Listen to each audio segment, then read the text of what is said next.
الحمدللہ رب العالمین، سب تعریف اللہ کے لیے جو تمام جہان کا پالنے والا ہے۔ حضرت مقاتل بن حیان علیہ رحمہ فرماتے ہیں کہ اللہ تعالیٰ کے 80,000 عالم ہیں، 40,000 سمندر میں، 40,000 خشکی میں۔ حضرت قابل الاحبار رضی اللہ تعالیٰ عنہ فرماتے ہیں کہ عالمین کی تعداد رب کریم کے سوا کوئی نہیں جانتا۔ تفسیر جلالین اور تفسیر قرطبی میں ہے کہ رب ذوالجلال فرماتا ہے اور تمہارے رب کے لشکروں کو اس کے سوا کوئی نہیں جانتا۔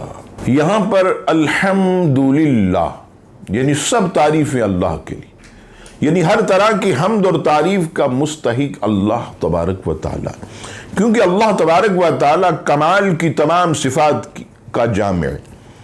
اب یہ دیکھیے کہ حمد و شکر یہ کسے کہتے ہیں؟ حمد کا معنی ہے کسی کی اختیاری خوبیوں کی بنا پر اس کی تعریف کرنا، اور شکر کی تعریف یہ کہ کسی کے احسان کے مقابلے میں زبان، دل یا اعضاء سے اس کی تعظیم کرنا۔ اور ہم چونکہ اللہ کی عام طور پر حمد اس کے احسانات کے پیش نظر کرتے ہیں، اس لیے ہماری یہ حمد شکر بھی ہوتی ہے۔ اور شکر کی فضیلتوں میں سے ہے کہ لَإِن شَكَرْتُمْ لَأَزِيدَنَّكُمْ، سورہ ابراہیم میں رب ذوالجلال فرماتا ہے اور تم جو ہے میرا شکر ادا کرو، میں تمہیں اور نعمتیں دیتا رہوں گا۔ تو اس سے پتہ چلا کہ بندہ جب اللہ کے حضور شکر ادا کرتا ہے تو اس کی نعمتوں میں اضافہ ہوتا ہے، اس کی نعمتیں بڑھتی چلی جاتی ہیں۔ تو معلوم ہوا کہ اگر کسی کی یہ خواہش ہو کہ رب کریم نے جو مجھے عطا کیا اس میں برکت ہو، اس میں اور زیادہ اضافہ ہو، تو وہ اللہ تبارک و تعالیٰ کا ہمہ وقت جو ہے وہ شکر ادا کرتا رہے، رب کریم کا شاکر بندہ رہے، تو رب کریم اس کے نعمتوں میں خوب اضافہ فرمائے گا۔ پھر فرمایا الرحمن الرحیم، بہت مہربان رحمت والا۔ رحمان اور رحیم سے مراد رحمت والا ہونا ہے، اور وہ رحمت کی اہلیت والے کے لیے بھلائی کا ارادہ ہے۔ یہ جو رحمان یہ ہے بر وزن فعلان، اور رحیم بر وزن فعیل ہے، دونوں مبالغے کے صیغے ہیں جس میں کثرت اور دوام کا مفہوم پایا جاتا ہے۔ دنیا میں اس کی رحمت یعنی اللہ تبارک و تعالیٰ کی رحمت جس میں بلا تخصیص کافر اور مومن سب فیضیاب ہو رہے ہیں، لیکن آخرت میں وہ صرف رحیم ہوگا تو صرف مومنوں کے لیے ہوگا۔ تفسیر جلالین میں یہ بات موجود ہے کہ آخرت میں رب کریم کی رحمت جو ہے وہ خاص اس کے مومنین بندوں کے لیے جو ہے وہ ہوگی۔ اب قیامت کے دن کی مقدار آپ دیکھیے کہ جس دن اللہ تبارک و تعالیٰ اپنے بندوں پر خاص کرم کرے گا، یعنی مومن بندوں پر رحمان بھی ہوگا، رحیم بھی ہوگا۔ تو سورہ معارج کی آیت نمبر 4 میں رب کریم فرماتا ہے کہ اس دن کی مقدار کیا ہوگی؟ فرمایا فی یوم کان مقدارہ 50,000 سنۃ، اس دن کی مقدار 50,000 سال ہے، یعنی قیامت کا دن کتنا طویل ہوگا۔ حضرت ابو سعید خدری رضی اللہ تعالیٰ عنہ فرماتے ہیں، عرض کیا گیا یا رسول اللہ صلی اللہ علیہ وسلم، قرآن مجید میں اس دن کے متعلق سے 50,000 برس کا ہوگا، یہ کتنا لمبا دن ہوگا؟ تو آقا کریم علیہ السلام فرماتے قسم اس ذات کی جس کے قبضہ قدرت میں میری جان ہے، مومن پر اس دن میں کمی کی جائے گی، حتیٰ کہ وہ جتنی دیر دنیا میں فرض نماز پڑھتا تھا اس پر وہ دن اس سے بھی کم وقت میں گزرے گا۔ یہ مسند ابو یعلا والیوم 2 پیج نمبر 134 پر یہ حدیث جو ہے وہ موجود ہے کہ مومن کے لیے جو ہے ایک فقط نماز۔ بعض احادیث میں یہ بھی آیا کہ جیسے عصر کی ٹھنڈی 4 رکعتیں، یعنی زیادہ سے زیادہ اگر بہت طویل ہو جائے تو 15 منٹ لگا لیں، تو 15 منٹ مومن کے لیے، اور جو کفار ہیں، جو فجار ہیں، جو اللہ تبارک و تعالیٰ کے نافرمان، ان کے لیے 50,000 سال کا ایک دن ہوگا۔ الامان والحفیظ۔ تفسیر روح البیان میں ہے کہ لفظ رحمان باری تعالیٰ کے لیے خاص ہے۔ جیسا کہ آپ جانتے ہیں کہ لقد جاءکم رسول من انفسکم عزیز علیہ ما عنتم حریص علیکم بالمؤمنین رؤوف الرحیم۔ حضور علیہ السلام کو رب کریم نے رؤوف الرحیم، لیکن یہاں پر جو ہے رحیم کا اطلاق صرف اللہ تبارک و تعالیٰ پر، اور رب کریم اس دن اپنے بندوں پر یعنی مومنوں پر خاص رحمت فرمائے گا۔ پھر فرمایا مالک یوم الدین، جزا کے دن کا مالک۔ تفسیر جلالین میں ہے کہ اس سے مراد قیامت کے دن کا مالک، اور وہ قیامت کا دن ہے، اور اس کا ذکر خصوصی طور پر اس لیے کیا گیا کہ قیامت کے دن یہ ظاہر ہوگا کہ اللہ کے سوا کوئی مالک حقیقی نہیں ہے۔ جلالین میں کہ سیدنا فاروق اعظم رضی اللہ تعالیٰ عنہ فرماتے ہیں کہ تم خود اپنی جانوں سے حساب لو، اس سے قبل کہ تمہارا حساب لیا جائے، اور اپنے اعمال کا خود وزن کر لو اس سے پہلے کہ وہ ترازو میں رکھے جائیں، اور اس سے بڑی پیشی کے لیے تیار ہو جاؤ جب تم اس اللہ کے سامنے پیش کیے جاؤ گے جس سے تمہارا کوئی عمل پوشیدہ نہیں، جیسے خود رب ذوالجلال فرماتا جس دن تم پیش کیے جاؤ گے کوئی ڈھکی چھپی بات چھپے گی نہیں۔ پھر فرمایا ایاک نعبد و ایاک نستعین، ہم تیری ہی عبادت کرتے ہیں اور تجھ ہی سے مدد چاہتے ہیں۔ یہاں پر ایک وسوسہ اور شبہ شیطان پیدا کرتا ہے کہ مولانا صاحب نمازوں میں تو کہتے ہو ایاک نعبد و ایاک نستعین، ہم تیری ہی عبادت کریں اور تجھ ہی سے مدد چاہیں، اور نماز کے بعد اہل اللہ سے مدد مانگتے ہو، تو یہ کہاں سے ثابت؟ تو میں آپ کو یہاں قرآن مجید فرقان حمید کی جو آیہ مبارکہ انما ولیکم اللہ ورسولہ، بے شک اللہ بھی ان کا مددگار، رسول بھی ان کے مددگار، تو یہاں پر اللہ تبارک و تعالیٰ نے اپنے بندوں کا مددگار جو ہے وہ رسول کو بھی بنایا۔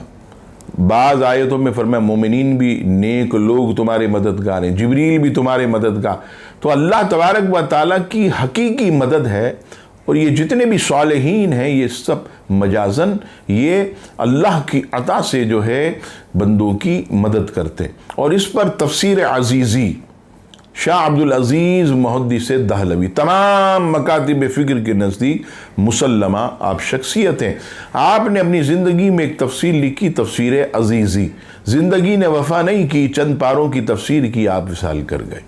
تو سورہ فاتحہ کی جب آپ تفسیر فرما رہے تھے تو جب اس آیت پر آپ پہنچے ایاک نعبد و ایاک نستعین، ہم تیری ہی عبادت کریں اور تجھ ہی سے مدد چاہتے تھے، تو اس پر آپ فرماتے ہیں کہ اگر کوئی شخص اللہ تعالیٰ کے نیک بندوں کو اللہ تبارک و تعالیٰ کی صفات کا مظہر جان کر اگر ان سے مدد مانگے تو یہ حقیقت میں اللہ ہی سے مدد مانگنا ہے۔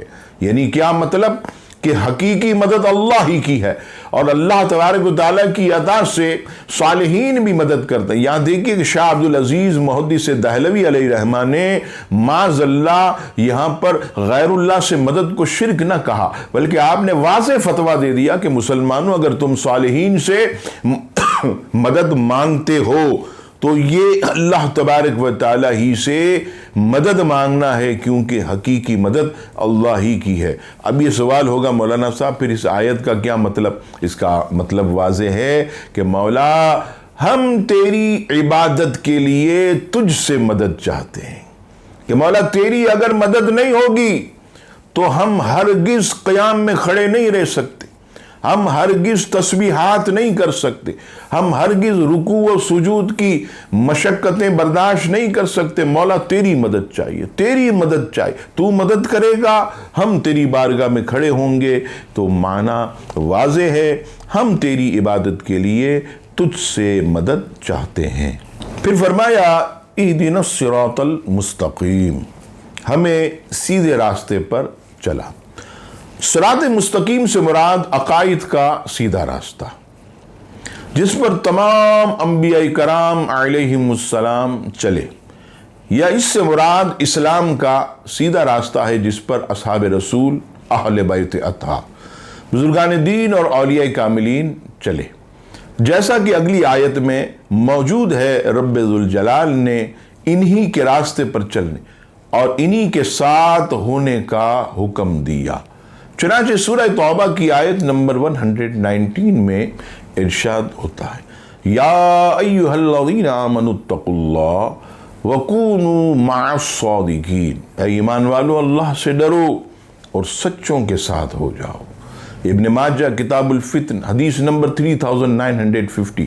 سیدنا انس بن مالک رضی اللہ تعالیٰ عنہ راوی فرماتے، جناب رسول اللہ صلی اللہ تعالیٰ علیہ وسلم نے ارشاد فرمایا، بے شک میری امت کبھی گمراہی پر جمع نہیں ہوگی، اور جب تم لوگوں میں اختلاف دیکھو تو تم پر لازم ہے کہ سواد اعظم یعنی مسلمانوں کے بڑے گروہ کے ساتھ ہو جاؤ۔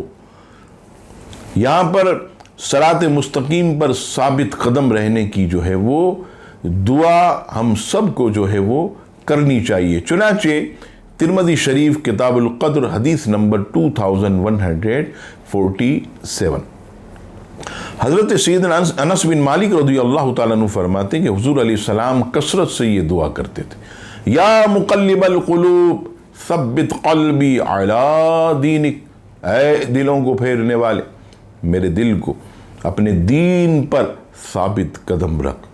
تو میں نے عرض کی، یا رسول اللہ صلی اللہ علیہ وسلم، ہم آپ پر اور جو کچھ آپ لائے ہیں اس پر ایمان رکھتے، تو کیا آپ کو ہمارے بارے میں کوئی خوف ہے؟ تو آقا کریم علیہ السلام نے فرمایا، ہاں بے شک دل اللہ تبارک و تعالیٰ کی شان کے لائق اس کی انگلیوں میں سے 2 انگلیوں کے درمیان ہے۔ یعنی بندے کا دل جو ہے، یہاں آقا کریم علیہ السلام نے ایک مثال دی کہ رب ذوالجلال کی 2 انگلیوں کے درمیان وہ جیسے چاہتا ہے انہیں پھیر دیتا ہے۔ تو فرمایا کہ تم جو ہے دین پر ثابت قدمی کو، یا مقلب القلوب ثبت قلبی علی دینک، یہ دعا مانگا کرو۔ پھر فرمایا، صراط الذین انعمت علیہم غیر المغضوب علیہم ولا الضالین، ان لوگوں کا راستہ جن پر تو نے احسان کیا، نہ کہ ان کا راستہ جن پر غضب ہوا، اور نہ بہکے ہوئوں کا۔ انعمت انعام سے مشتق ہے، جس کے معنی ہے نعمت۔ عزیزان گرامی، نعمت یہ 2 طرح کی، ایک دنیاوی جیسے کہ میرے اعضاء ہیں اور اس کی طاقت وغیرہ، دوسری جو ہے نعمت وہ دینی ہے، جیسے ایمان ہے، ہدایت ہے۔ اس آیت کریمہ میں نعمت سے مراد آخری قسم یعنی دینی نعمت جو ہے وہ مراد ہے۔ فرمائے کہ راستہ ان کا جن پر تو نے احسان فرمایا، وہ کون ہے؟ وہ حضرات انبیاء ہیں، وہ صدیقین ہیں، وہ شہداء ہیں اور صالحین کی جماعت ہے، جن کا ذکر دوسرے مقام پر یوں فرمائے، انعم اللہ علیہم من النبیین والصدیقین والشہداء والصالحین۔ تفسیر خازن میں ہے کہ انبیاء کرام علیہ السلام اور صالحین کا راستہ یہ صراط مستقیم ہے، جن پر گامزن رہنے کی دعا ہر مومن جو ہے وہ نماز کے بعد، نماز کے دوران کرتا ہے۔ بخاری شریف، مسلم شریف، تفسیر ابن جریر، تفسیر جلالین، تمام کتب میں یہ بات موجود ہے کہ حضرت سیدنا انس بن مالک رضی اللہ تعالیٰ عنہ فرماتے ہیں، واللہ میری محبت تو حضور علیہ السلام سے ہے، یعنی اللہ کی قسم کھا کے کہہ رہے کہ ماں باپ سے اتنی نہیں ہے، اولاد سے نہیں، زندگی سے نہیں ہے، جان سے نہیں ہے، مال سے نہیں ہے، واللہ میری محبت تو حضور علیہ السلام سے ہے۔ یہاں پر بس ہو جاتا نہیں، آپ فرماتے میری محبت تو ابو بکر صدیق سے ہے، یہاں بھی بس ہو جاتا۔ آگے فرماتے میری محبت عمر سے ہے، اور پھر دیکھیے صحابی رسول 10 سال تک آقا کریم علیہ السلام کی مبارک گھر کی خدمت کی، حضور کے پاس جو ہے وہ غلام بن کر رہے، اس کے باوجود فرماتے مجھے امید ہے کہ اللہ مجھے بھی انہی کے ساتھ اٹھائے گا، گو میرے اعمال ان جیسے نہیں۔ عاجزی انکساری کا عالم دیکھیے کہ رسول اللہ صلی اللہ علیہ وسلم فرماتے کہ جنتی لوگ اپنے بالا خانے میں بلند درجے والے جنتیوں کو اس طرح دیکھیں گے جیسے تم چمکتے ستاروں کو مشرق یا مغرب میں دیکھتے ہو، ان میں سے کچھ بہت فاصلے پر ہوگا۔ صحابہ کرام علیہم الرضوان نے عرض کیا یہ منزلیں تو میرے آقا انبیاء کے لیے ہی مخصوص ہوں گی۔ آقا کریم علیہ السلام ارشاد فرماتے ہیں کیوں نہیں، اس کی قسم جس کے قبضہ قدرت میں میری جان ہے، ان منزلوں تک وہ بھی پہنچیں گے جو اللہ تعالیٰ پر ایمان لائے اور رسولوں کو سچا جانا اور مانا، یعنی کامل مومنین بھی قیامت کے دن ان منزلوں پر ہوں گے۔ اس ایک بات یہ بھی معلوم ہوئی کہ جب بھی دعا کریں اپنے ساتھ دوسروں کے لیے بھی دعا کریں۔ تفسیر کبیر میں امام رازی علیہ الرحمہ والیوم 1 پیج نمبر 284 پر ایک حدیث پاک نقل فرماتے کہ سید دو عالم علیہ السلام نے فرمایا کہ تم بے گناہ زبان سے دعا مانگو۔ صحابہ کرام علیہ الرضوان نے عرض کیا اے رسول اللہ صلی اللہ علیہ وسلم بے گناہ زبان کہاں سے لائیں؟ تو ارشاد فرمائے کہ ہر ایک دوسرے کے حق میں دعا کرے کہ اپنی زبان سے اپنے لیے گناہ گار ہے نہ کہ دوسرے کے لیے، یعنی دوسرے کے حق میں ہماری زبان پاک ہے تو ہم جب دعا کریں گے تو اللہ تعالیٰ اس کے حق میں ہماری دعا قبول فرمائے گا۔ اب آئیے فرمایا آمین، اس کا معنی ہے ایسا ہی ہو، ایسا ہی ہو۔ آپ دیکھیے جب بھی ہم دعا مانگتے ہیں یا امام صاحب دعا مانگے یا دعا کروانے والا جب اللہ کے حضور ملتجی ہوتا ہے تو ہم آخر میں کہتے ہیں آمین، اس کے معنی ہے ایسا ہی ہو۔ یاد رکھیے گا کہ یہ قرآن مجید کا کلمہ نہیں ہے۔ غیر المغضوب علیہم ولا الضالین، یہاں پر آیت مقدسہ اختتام، آمین یہ قرآن مجید کا کلمہ نہیں ہے۔ دوسری بات، نماز کے اندر اور نماز کے باہر جب بھی سورہ فاتحہ ختم کی جائے گی تو اس کے بعد آمین کہنا سنت رسول ہے۔ نمبر 3، احناف کے نزدیک، اور صرف احناف کے نزدیک نہیں، احادیث کی روشنی میں نماز میں بلند آواز سے آمین نہیں کہیں گے۔ جب بھی امام سورہ فاتحہ اختتام کرے گا تو اتنی آواز سے آمین کہیں گے کہ ہمارے کان سنیں۔ بلند آواز سے آمین کہنا یہ سنت نہیں،